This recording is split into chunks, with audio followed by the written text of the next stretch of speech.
हा video reserve कॅटेगरीमधून शिक्षण घेणाऱ्या प्रत्येकासाठी आहे। महाराष्ट्र विधिमंडळाने एक नवीन बिल पास केलेलं आहे, जे बिल आपल्या सगळ्यांसाठी घातक आहे।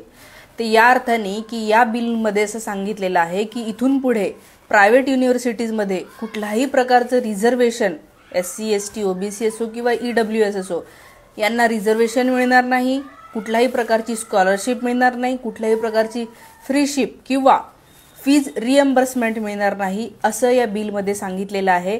आणि या बिलाची चर्चा मुद्दामून कुठल्याही मीडियावर होऊ नये अशी ही काळजी सरकार घेत आहे।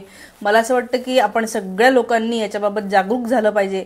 कालच आमदार कपिल पाटील यांनी सभा घेऊन असं सांगितलेलं आहे की हे बिल इतकं घातक आहे की सगळ्या विद्यार्थ्यांनी या बिलाची होळी केली पाहिजे, कारण हे बिल गरीब आणि होतकरू विद्यार्थ्यांच्या पोटावर पाय देणारं बिल आहे। आणि याच्या आधी प्रायव्हेट युनिव्हर्सिटीजमध्ये रिझर्वेशनची तरतूद होती, जी आता इथून पुढे नसणार आहे। या बिलाचा आपण जोरदार विरोध केलाच पाहिजे।